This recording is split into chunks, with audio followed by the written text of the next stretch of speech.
دیکھیے اس کے انٹرویو کے اندر اس شخص نے اس کی نماز میری روزانہ کی روٹین ہے، میں فجر کی نماز ہاتھ چھوڑ کے پڑھتا ہوں، سال ہر سال ظہر کی نماز ہاتھ باندھ کے، عصر کی پھر ہاتھ چھوڑ کے، مغرب کی باندھ کے، اور عشاء کی ہاتھ چھوڑ کے۔ کے بارے میں سوال کیا کہ آپ نے عجیب سی بات کی، ایک نماز میں ہاتھ باندھ کے نماز پڑھی، دوسری میں ہاتھ چھوڑ کے نماز پڑھی، ارسال یدین کیا، وضع یدین کیا، اس کی وجہ کیا تھی؟ تو اس نے کہا یہ سنت ہے، مفہوم یہ ہے۔ اب سوال یہ پیدا ہوتا ہے کہ وہ شخص کہ جو لوگوں کو کہتا ہے کہ رفع یدین کے ساتھ نماز نہ پڑھنے والا رسول اللہ کا دشمن ہے، کیونکہ صحیح بخاری میں لکھا ہے کہ رفع یدین ہے، صحیح مسلم میں لکھا ہے رفع یدین ہے، اس کی نماز صحیح بخاری صحیح مسلم کے خلاف ہے۔ حالانکہ سیاستہ میں باقی 4 کتابوں میں یہ بات ابواب باندھے گئے۔ حضرت عبداللہ بن مسعود رضی اللہ عنہ کی روایت موجود ہے، الا اصلی بکم صلاۃ رسول اللہ والی، کہ آپ نے رفع یدین کے بغیر نماز پڑھائی، کہ رسول اللہ بھی ایسے نماز پڑھاتے تھے۔ اس پر علیحدہ بھی سب کچھ ہمارے اعتراض جواب سب کچھ موجود ہے، جو اس سند پہ اعتراض کرتا ہے وہ بھی ہمارے جواب موجود ہے۔ عرب علماء نے، یہاں تک کہ البانی نے بھی اس کی سند کو ٹھیک کہا۔ سیاستہ میں 4 کتابوں میں سنن اربعہ میں روایت موجود ہے، متعدد اور صحابہ کے بارے میں ملتا ہے کہ رفع یدین نہیں کرتے تھے، لیکن یہ پھر بھی کہتا ہے جو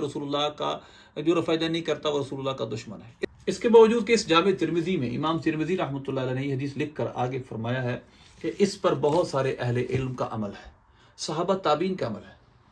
اس کے باوجود کہتا ہے کہ رفع یدین نہ کرنا، جو رفع یدین کے بغیر نماز پڑھتا ہے وہ رسول اللہ کا دشمن ہے۔ ہم ایک سوال کرتے ہیں، وہ چیز کہ جس کو یہ رسول اللہ کی دشمنی قرار دے رہا ہے وہ صحابہ سے بھی ثابت ہے، لیکن وہ چیز جس کو یہ سنت قرار دے رہا ہے اور شیعوں کے حمایت میں سنت قرار دے رہا ہے، وہ کسی سیاستہ کی کتاب سے ثابت نہیں، کسی ایک مرفوع روایت صحیح یا ضعیف میں موجود نہیں ہے کہ نبی پاک صلی اللہ علیہ وسلم نے ہاتھ چھوڑ کر نماز پڑھی ہو۔ معجم الکبیر کی روایت ہے، وہ سندن موضوع روایت ہے، لہذا حضرت عبداللہ بن زبیر رضی اللہ عنہ کا قول ملتا ہے مصنف ابن ابی شیبہ میں۔ اب صحابی کی موقوفاً روایت ہے، اس پر عمل اس وجہ سے محبوب ہے کیونکہ وہ شیعوں کا عمل ہے۔ یوں کہہ لیجئے کہ اس نے سواریاں اپنی گاڑی میں بٹھائی تھی مدینہ شریف لے جانے کے لیے اور اتار دی طہران میں، ایران میں۔ یہ مرزا تم نے کیا کیا؟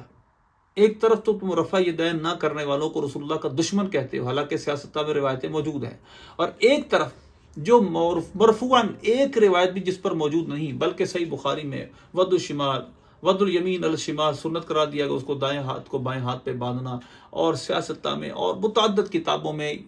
تواتراً یہی ثابت ہے کہ نبی پاک صلی اللہ علیہ وسلم نماز میں ہاتھ باندھتے تھے۔